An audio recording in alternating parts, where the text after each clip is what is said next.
What America puts in its water was illegal in 1939. Then they made you drink it. The date hit me before the chemical did. September 1939. Not the invasion of Poland. Not the declaration of war.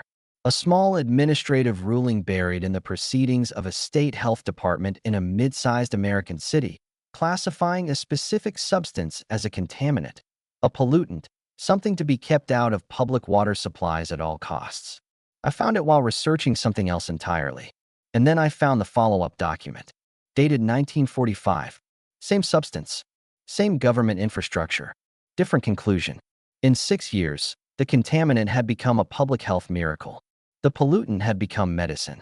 And within a decade, it was flowing through the taps of nearly every major American city, whether the people drinking it had agreed to it or not. That reversal happened faster than almost any comparable shift in American public health policy. And the question that sat with me, through weeks of going through records and reports and congressional testimony, was a simple one. What changed? Not the chemistry. The chemistry was the same. What changed was something else. And that something else is the part that keeps me up at night. I want to be honest about what this investigation is and what it isn't. Fluoride in water is one of those topics that has been colonized by the extreme edges of public discourse, claimed by conspiracy theorists on one side, dismissed with eye rolls by institutional authorities on the other. I am not interested in either of those positions.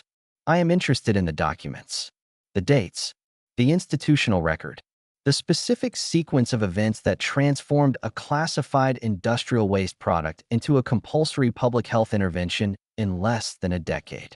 Because that sequence, when you lay it out chronologically, does not look like the smooth march of science that the official narrative describes. It looks like something considerably more complicated. The official story goes like this. In the early 20th century, a dentist named Frederick McKay noticed something unusual about the teeth of residents in Colorado Springs, Colorado. Their teeth were stained, mottled brown and white, a condition that came to be called Colorado brown stain. But the stained teeth, McKay observed, were unusually resistant to decay, almost supernaturally resistant, compared to the dental profiles of populations in other regions. McKay spent years investigating, eventually partnering with H.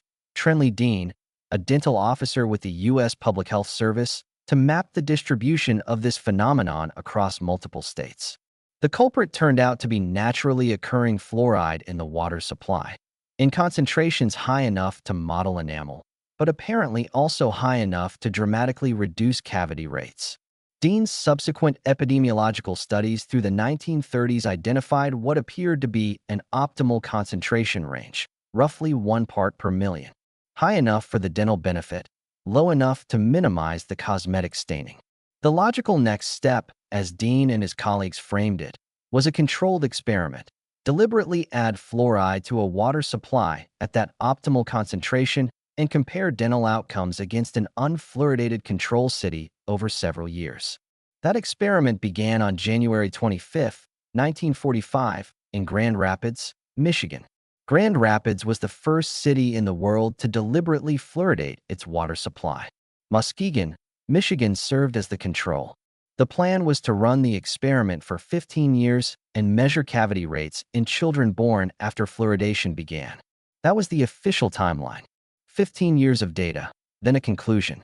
The official story then reports that the results were so compelling that the Public Health Service endorsed community water fluoridation in 1950, 5 years before the 15-year experiment was complete. By 1960, roughly 50 million Americans were drinking fluoridated water. By 1990, that number exceeded 100 million. Today, the Centers for Disease Control lists water fluoridation as one of the 10 great public health achievements of the 20th century. That's the narrative. Clean, linear, scientific.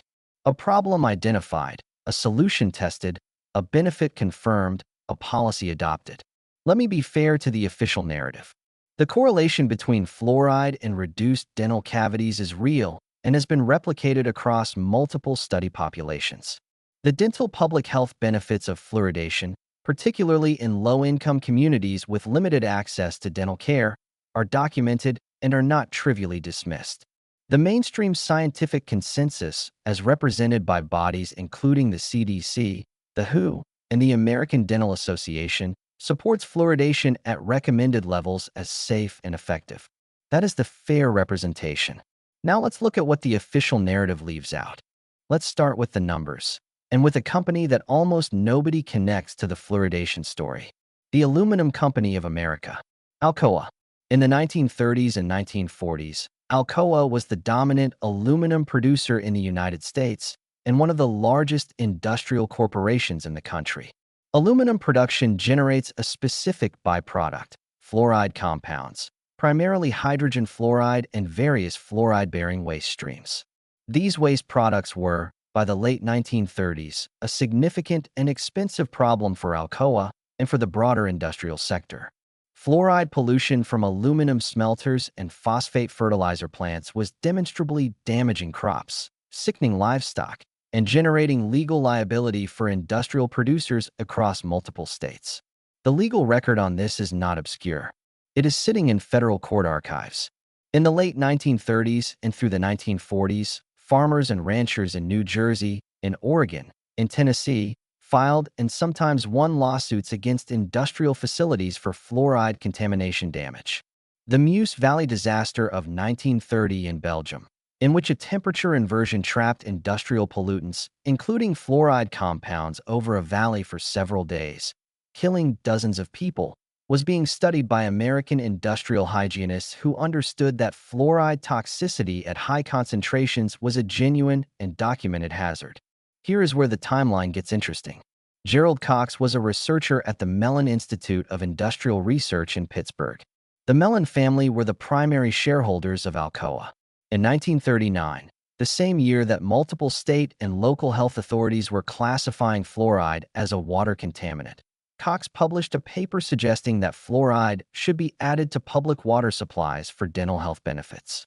Cox was not a dentist. He was not an epidemiologist. He was an industrial researcher at an institute funded by the family that owned the company with the largest fluoride waste disposal problem in the country. The timing is almost theatrical. I am not saying Cox was corrupt. I am not saying his science was fabricated. What I am saying is that the institutional connections between the fluoride waste problem and the fluoride as medicine movement have been almost entirely absent from the official account of how fluoridation came to be. And when you find them, they are impossible to ignore. Speaking of institutional connections, there's a related anomaly in the government record that took me several days to fully understand. Oscar Ewing. In 1947, Oscar Ewing was appointed head of the Federal Security Agency, the predecessor organization to the Department of Health, Education, and Welfare. Ewing was a lawyer. His most recent private sector client, before taking the federal appointment, had been Alcoa. Within 1 year of Ewing's appointment, the U.S. Public Health Service, which fell under his administrative authority, dramatically accelerated its endorsement of community water fluoridation.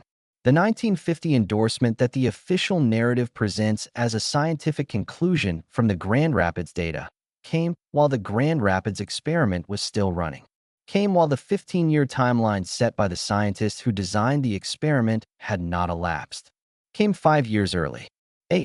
Trenley Dean, the public health service dentist who had designed the Grand Rapids experiment with the explicit understanding that 15 years of data were needed for a valid conclusion, was not the driving force behind the 1950 endorsement. The endorsement came from the administrative level, from the policy level, from the level where Oscar Ewing sat. That's not science. That's a conclusion reached before the evidence was complete. Which brings me to something that the institutional record shows, but rarely discusses. What happened to the scientists who disagreed? Phyllis Mullenix was a pharmacologist and toxicologist who spent years studying the neurological effects of fluoride. In the early 1990s, she was working at the Forsyth Dental Center in Boston, a prestigious institution with deep ties to the dental establishment, and she published research suggesting that fluoride exposure during development appeared to affect the central nervous system in animal models. The findings were concerning. They were also published in a peer-reviewed journal. Shortly after publication, her position at Forsyth was eliminated. She was told her research was not relevant to dentistry. Maybe that was a coincidence of budget cycles. Maybe her position would have been eliminated regardless of her findings. Maybe the institutional response to her work had nothing to do with the conclusions it reached. But Mullenix wasn't the only researcher to encounter resistance. The pattern of researchers finding fluoride concerns and encountering institutional friction is documented across multiple decades and multiple countries. I am not claiming systematic suppression. I am saying the pattern exists, and the pattern is worth noting. What no one explains is this. Why was the Grand Rapids experiment declared a success before it was finished? The 15-year timeline wasn't arbitrary. It was specifically chosen because the researchers understood that dental outcomes in children needed to be tracked over a meaningful developmental window to distinguish genuine effects from statistical noise. Dean himself had argued for this timeline in internal Public Health Service correspondence that is archived at the National Library of Medicine in Bethesda, Maryland. The correspondence is not sealed. It is accessible, and it shows a scientific framework that was explicitly overridden by a policy decision made at the administrative level in 1950. When the 15-year mark finally arrived, when 1960 brought the data that the original experiment was designed to generate, the fluoridation program was already so deeply embedded in American infrastructure that revisiting its foundational justification was politically unthinkable. 50 million people were already drinking fluoridated water. The question had moved from should we do this to how do we expand this? The experimental window had closed not because the experiment was complete, but because the policy had moved so far ahead of the science that the science had become irrelevant. The timeline isn't subtle. Let me be fair here. The post-1960 research on fluoridation is extensive, and much of it does support the safety and efficacy claims made by public health authorities. The question of whether the early policy decision, the one made in 1950 before the data was in, was vindicated by subsequent evidence is genuinely open. Some researchers would argue yes. The dental benefit data accumulated over decades is substantial. But here is what matters. The process by which fluoridation was adopted did not follow the scientific framework that its designers specified. It was accelerated by administrative decision, with institutional connections to the industrial sector that had the most to gain from a legitimate use for fluoride waste products. And the acceleration was presented to the public as scientific consensus at a moment when the scientific consensus was, by the standards of the experiment's own designers, not yet established. Which brings me to the waste stream question, because this is the part of the story that is most consistently absent from the official account. The fluoride compound added to most American water supplies today is not the naturally occurring calcium fluoride that H. Trenley Dean studied in Colorado Springs. It is hydrofluorosilicic acid, also written as fluorosilicic acid, a byproduct of the phosphate fertilizer manufacturing process. Hydrofluorosilicic acid is a corrosive industrial waste product. Before fluoridation, phosphate manufacturers had to pay to dispose of it as hazardous waste. After fluoridation became national policy, they could sell it to municipal water authorities. That's not a minor distinction. That's a fundamental one. The compound Dean studied had a specific chemistry. The compound being added to water supplies has a different chemistry, and the question of whether they behave identically in the human body at low concentrations is not as thoroughly settled as the official narrative suggests. The National Toxicology Program, part of the Department of Health and Human Services, released a systematic review in 2024 that found, with moderate confidence, that fluoride exposure is associated with lower IQ scores in children.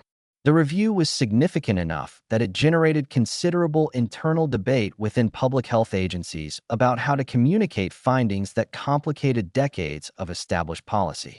I want to be precise about what that review did and did not say. It did not conclude that fluoridation at U.S. levels definitively causes cognitive harm. It found an association, a pattern in the data, that was consistent enough across multiple studies to reach a moderate confidence threshold. The studies involved were primarily conducted in countries with higher average fluoride exposures than current U.S. guidelines recommend. The application of those findings to American fluoridated water is scientifically contested. But here's the pattern. Every time a regulatory body or research institution produces findings that complicate the fluoridation consensus, The response follows a specific structure. The methodology is challenged, the exposure levels are contextualized, the findings are described as not applicable to American conditions, and the core policy recommendation remains unchanged. That structure, challenge, contextualize, exempt, maintain, appears so consistently across so many decades of fluoride research disputes that it has its own recognizable shape. Maybe that structure reflects genuine scientific discernment. Maybe the studies raising concerns really do have methodological limitations that explain away their findings. Maybe the American fluoridation program really is operating in a uniquely safe dosage window that the concerning research doesn't reach. Maybe, maybe, maybe. But the 2006 National Research Council Review, a congressionally mandated assessment of fluoride's risks and benefits, concluded that the then current maximum contaminant level for fluoride in drinking water was not adequately protective of health, particularly for children, and recommended that the EPA revise it downward. The EPA's maximum contaminant level goal for fluoride has not been revised since that recommendation was made. It remains where it was. 18 years later. That's not a gap in the scientific record. That's a gap in the institutional response to the scientific record. And those two things are not the same. Let me return to 1939 for a moment, because there is a specific document I want to tell you about.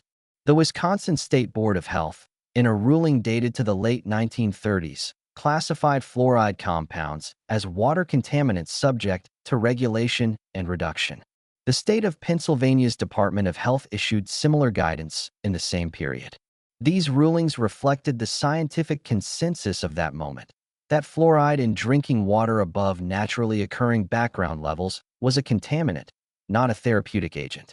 Within 10 years, those same regulatory frameworks were being revised or reversed, not because new chemistry had been discovered, but because a policy consensus had formed at the federal level that reclassified the substance.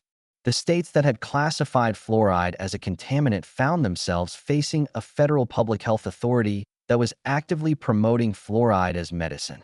The reclassification moved faster than the science that supposedly justified it. I spent time trying to find the specific administrative record of when Wisconsin revised its fluoride contaminant classification. I found the post-revision documentation easily. The pre-revision documentation, the process by which the reclassification was evaluated and approved, is considerably harder to locate. Whether that reflects archival gaps, destruction of routine administrative records, or simply the mundane reality that minor regulatory revisions don't generate substantial paper trails, I cannot tell you. What I can tell you is that the records of the reclassification process are thinner than the records of either the original classification or the final policy outcome. The middle part, the decision process, is the part that's hardest to find. There is a human element to this story that the regulatory history obscures. In 1950, when the Public Health Service endorsed fluoridation, an American citizen in Grand Rapids, Michigan had no meaningful way to opt out of the decision. The fluoride went into the municipal water supply. It came out of every tap in the city. You could filter it, if you had the resources and the awareness to do so. You could buy bottled water, if it was available and affordable. But for the vast majority of residents, the decision had been made on their behalf by administrative bodies they had not elected, based on an experiment that had not concluded, informed by institutional relationships that were never disclosed to the public. The consent question in fluoridation has never been fully resolved. It sits in an uncomfortable space between public health authority, the established legal and ethical framework that permits governments to add chlorine to water, require vaccination for school enrollment, mandate pasteurization of milk, and individual medical autonomy, the right of a person to decide what substances enter their body. The fluoridation program occupies that contested space, and it has occupied it since 1945, and the discomfort has never been formally addressed. Some countries resolve the question by deciding not to fluoridate. Most of Western Europe does not add fluoride to public water supplies. Germany stopped fluoridating in 1971. The Netherlands stopped in 1973. Sweden stopped in 1971. Their population-level dental health outcomes, when compared internationally, do not reflect the catastrophic cavity epidemic that American public health officials predicted would result from ending fluoridation.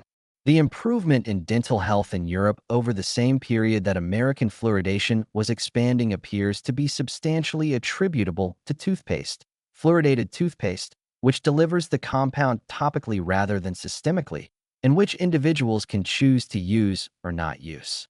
That's not a minor data point. That's a comparison that has been consistently available in the literature for decades, and that has been consistently underweight in American public health communications about fluoridation. I don't have answers. I have patterns. The pattern suggests that the adoption of community water fluoridation was accelerated by institutional forces with financial interests in the outcome. The pattern suggests that the scientific framework established by the program's own designers was overridden by administrative decisions made before the evidence was complete. The pattern suggests that the compound being added to water supplies today is chemically distinct from the naturally occurring fluoride that the foundational research studied.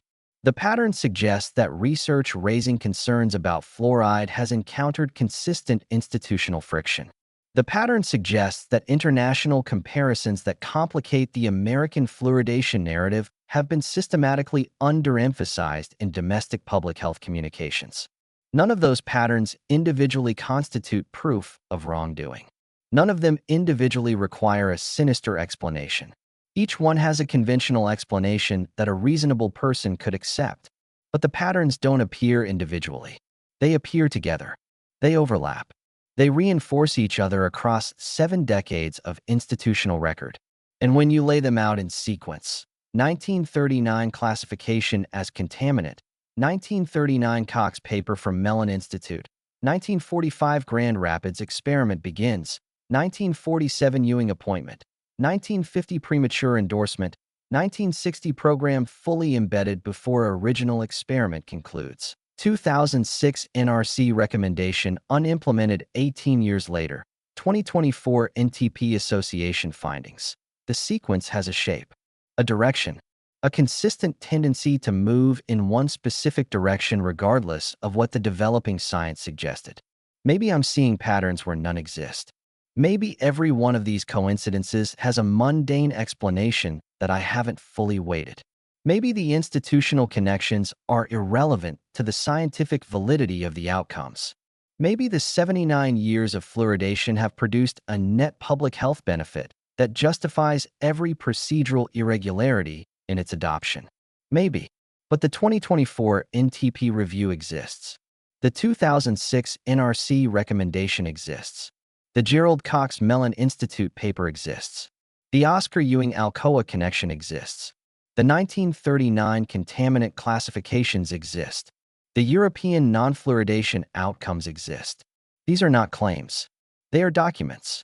They are records.